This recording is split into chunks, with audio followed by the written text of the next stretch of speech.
Tuesday, January 20th, 2026. AGNDD. Intelli Report topic. How to stay safe in the cold.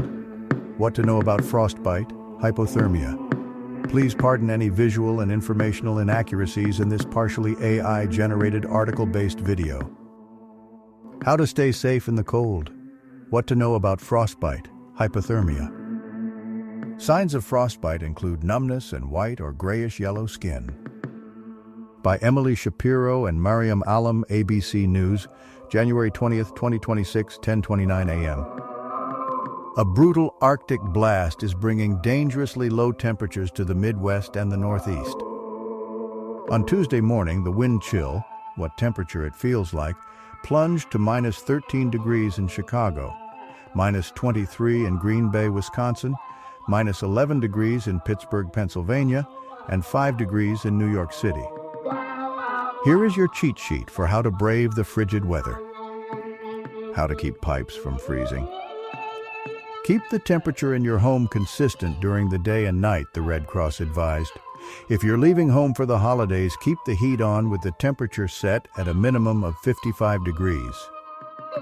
Prop open the cabinet doors in your kitchen and bathroom so warmer air can circulate around the plumbing, according to the Red Cross. Just make sure to move any chemicals so children can't reach them. Keep your garage door closed if there are water supply lines inside, the Red Cross said. You can also let the water drip, even at a trickle, from the faucet connected to exposed pipes, according to the Red Cross. How to stay safe outside. Those with prolonged exposure or those not dressed appropriately for the weather are in danger of frostbite and hypothermia, National Weather Service meteorologist Jay Engel told ABC News. Frostbite results in the loss of feeling and color in affected areas, usually the nose, ears, cheeks, fingers, toes, or chin, according to the Centers for Disease Control and Prevention. Frostbite could potentially cause permanent damage and in severe cases can lead to amputation, the CDC said.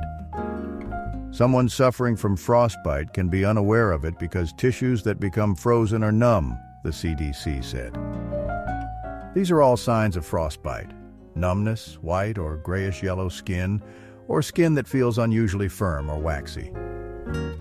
Don't rub your hands.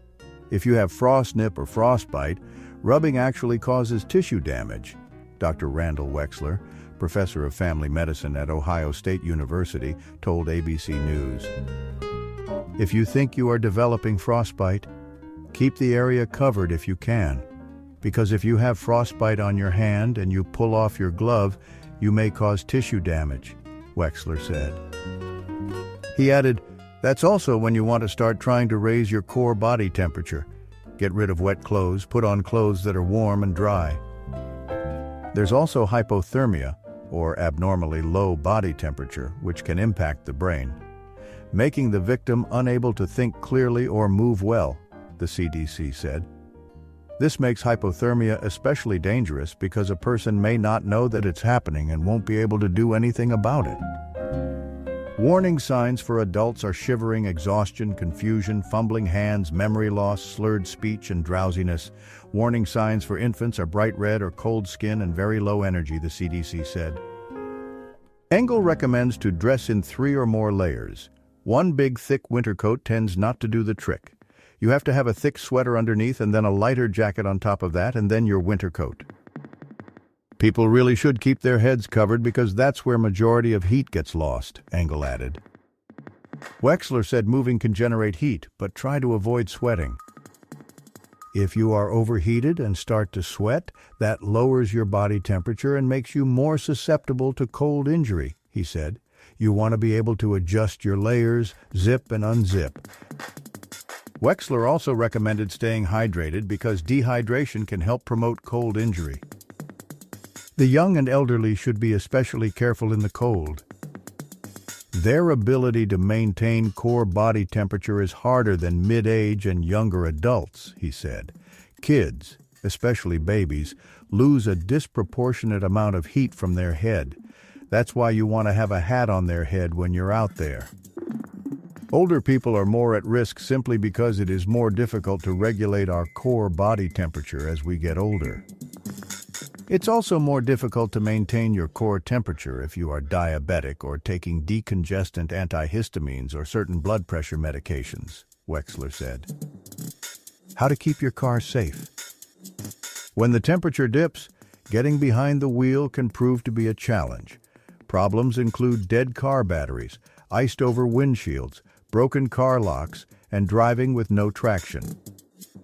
Audra Forden, founder of Woman Auto Know and the owner of Great Bear Auto Repair in Queens, New York, provided these tips. 1. Before you hit the road, check under the hood. If it's really cold outside, you want to make sure that your battery is going to be good in the freezing cold weather, Forden said. If you see any snow or blue stuff that's growing off your battery, that's an indication you want to go to the shop to have your battery checked.